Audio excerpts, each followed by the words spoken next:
Hi, my name is Ashley Thomas. I'm applying for the Rural School Leadership Academy, and this is my video interview. Question number one says, many career possibilities are available to you. Why did you originally enter the field of education? Why do you want to lead others in a school? Um, I started getting an elementary education degree right out of high school. I had been practicing being a teacher from the time I was 5, lining up Care Bears and reading to them. I didn't quite know how to read at age 5. I hate to admit that. I'm sure that kindergartners know a lot more about reading now than I ever did in kindergarten. But I felt like it was a logical choice when I applied to colleges.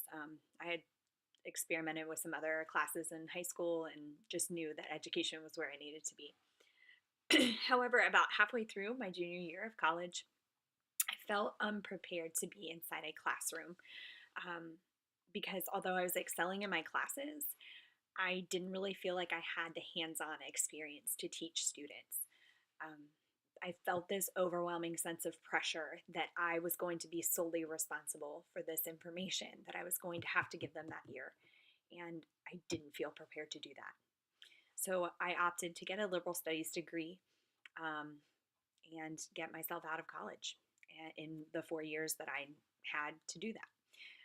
So I still graduated on time, but I didn't have an elementary education degree.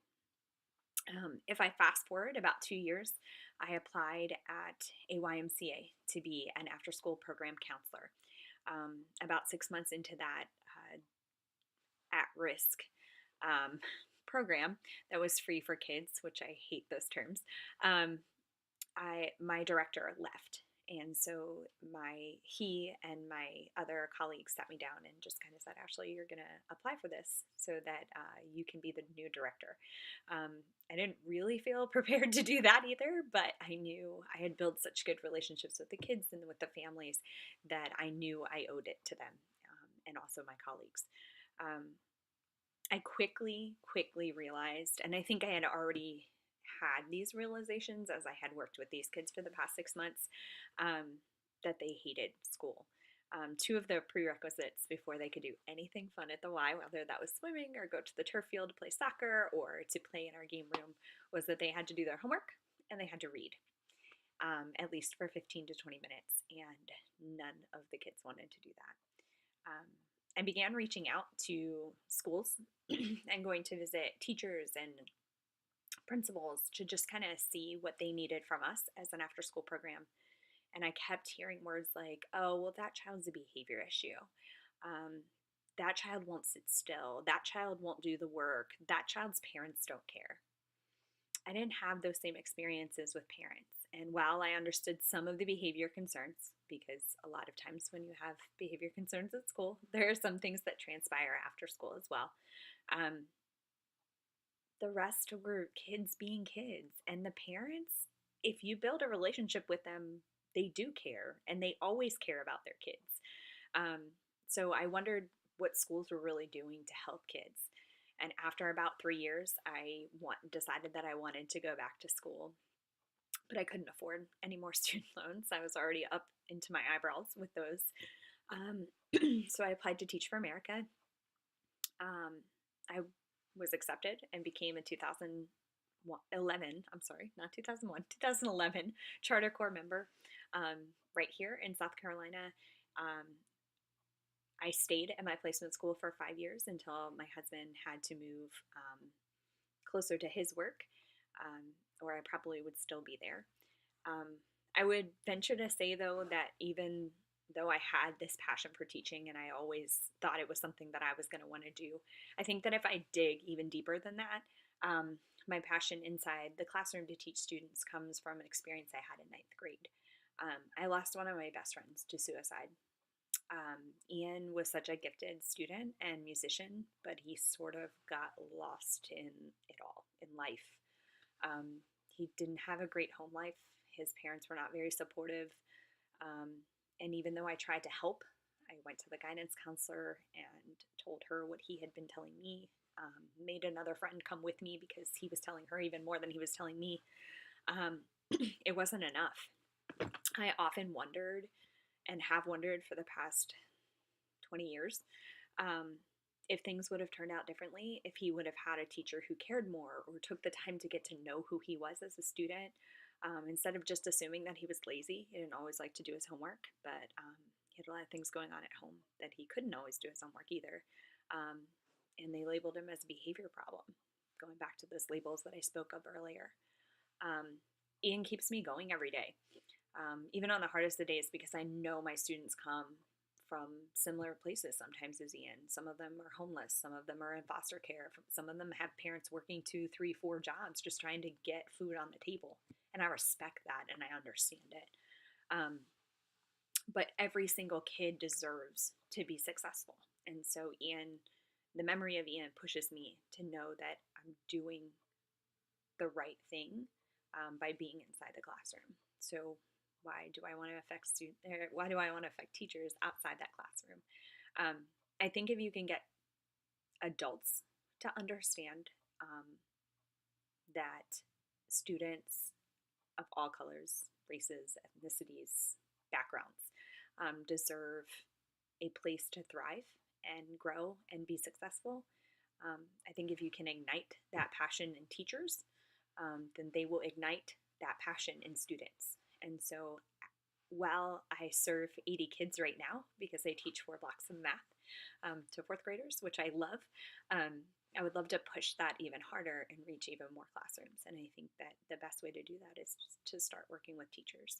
I'm sort of already doing it with first-year core members here in South Carolina, but I'd love to continue to do it in my school and push the teachers that I'm working alongside. I have a pretty awesome team who very much aligns with my beliefs in education, but I would love to take that more school-wide. We have a pretty big school. So question number 2.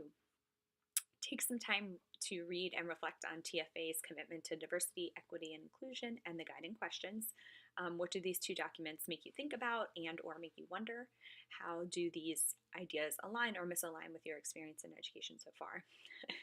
My first thought when I read this question was, wow, that's deep. Being a TFA alumna myself, I have believed in the core values of Teach for America and the organization from the start, even as they've morphed into what they've become now, which I love them even more now because I think that they hold a deeper meaning. I truly, truly, truly believe that every kid that walks through my doors can be successful. That success looks different for every single child. I can't have the same standard. I know that they have the same standardized test at the end of the year, but I don't have the same standard for every single child because not every single child is at the same place. I still have a set of ground rules that apply to every student, and I will not let students give up. But different measures of success for different kids because that's what they need. I believe that some students require more specialized training than I have, and I'll seek that out. I don't know all of the answers. I've only been in the classroom for 8 years. And there are a lot of things that I still don't know, and I gravitate towards people who do know this or can at least guide me in some direction, whether that's with some literature that I can read or some experience that they've already had. I believe that although I don't share the same skin color as many of my students, I do understand the impact that poverty can have on a student. I do understand the implications of drug abuse in families. I do understand what it means to overcome the odds. I understand it because I've lived it. So while I can't even pretend, because I can't, because of my white privilege, I can't even pretend to understand the systemic racial prejudice that runs rampant in areas in which I teach. I can be a voice to combat that. I can call it out. My job is to stick up for kids and do what is best for them and not for adults. It's not about adults. It's about students. What is best for students? And I think that if you always work out of that mindset, you're going to be successful as a teacher because you're impacting students. That's why we're here. If I didn't have 80 4th graders, I wouldn't have a job. If I didn't have students that were coming to me looking for that information, I wouldn't have a job. Is this difficult? Absolutely. Some days I'm so worn down and tired, but I know that students need someone who will fight for them. This is not to say that I'm a savior for students. I'm not trying to be a savior for students of color or every student because I'm not. I know that. I'm not trying to save anyone. I'm trying to fight for their rights and help them gain and keep their voices so that their voices are heard, their concerns are heard. Um, and each student that I've had an opportunity to serve in the past 8 years holds a special place in my heart. And I really want nothing more for them or less than them for them is to achieve their wildest dreams, things that they didn't even know were possible for them. Part of that is being a voice for all students and not just students who look like me. So, probably my favorite question of the three questions. Question number 3. If I could talk to your current principal, the custodian at your school, a colleague in your department, and a student's parent or family member and ask them to describe you in one word, what would those words be? Why do you think those people would choose those words? For me, it came to one word. I know that it could have been different words for every person, but I think that for me, it comes down to one word, and that word is passionate. I would say 100% that people would describe me as passionate. I care about kids, period. That's obvious to my team. That's obvious to my principal. That's obvious to my parents that I teach their students. That's obvious to my kids. That's obvious to the custodian, the cafeteria worker, the secretary. It's obvious to everyone. My sole responsibility is to teach, but not just what's on the lesson plan. I believe in the power of the whole person, and that means the whole student too.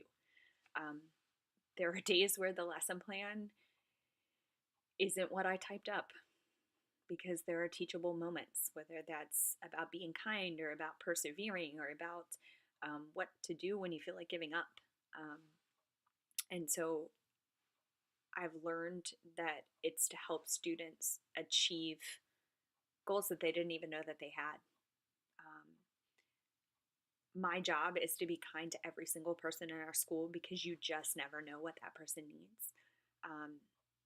I think that there are several things in my life that have led me to believe that sometimes you really don't know what is going on in a person's life and what the impact of a simple kind word can do.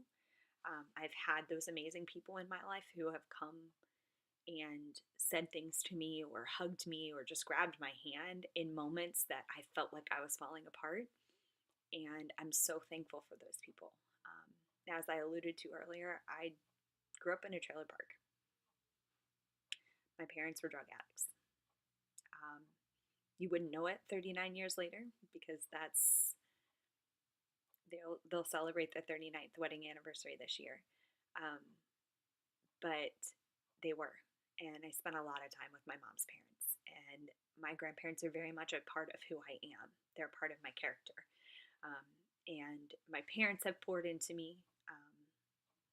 My grandparents have poured into me. And just from those 4 major stakeholders in my life, I've learned that kindness and love will go a heck of a lot further than hate ever would. And so sometimes it's about just being kind to someone. And I think that that's where my passion comes in because I'm passionate about people. I've made friends with custodians, with the secretaries, with the teachers' aides. The secretary at my school will call me, and as soon as I answer the phone, she'll say, "Good morning, sunshine." So she has adopted that nickname for me, and I've only been at the school that I'm at for a year. So just knowing that I can be a bright spot in someone's day. People matter. They do. And they need to know that they do.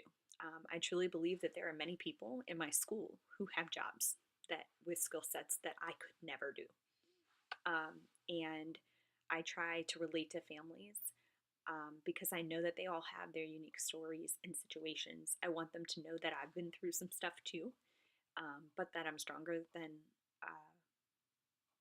I thought I was, and I'm stronger because of the situations I've been in. I know what it's like to live in poverty and have parents who didn't always have it all together, but the two things that I know more than anything else are love and compassion. And so I want families and their prized possessions, with their, which are their children, um, and everyone at my school to know love and compassion first and foremost. And then I want them to feel my passion for teaching math, as I have shared in my essay questions, um, so that they're just as excited and crazy as I am. I want my kids to be excited about math, but I just want them to be excited about school. And so they know that I love math. They know that I have a passion for what I do. Um, and they know I have a passion for them. I care so much about them. And I hope that it shows every single day. But I would say that all of those people would tell you that I'm passionate. And I am quite proud of that and that adjective. This concludes my video interview. I just want to say that no matter the outcome of this application, um, I've grown just from completing it. I grew in knowledge about myself and where I stand in education. Um, you have all these things swimming through your mind daily, especially with the state of education in the United States. But you also just sometimes don't sit down to put it into words. And so it's made me, I think, a better educator just by completing this application. And it's just an honor to be nominated by someone who I hold in such high regard professionally in my own life. And so, no matter what, thank you for your time and thank you for this opportunity, even if I don't get to be a part of the Academy, but I hope that I do. Thank you again. Have a great day.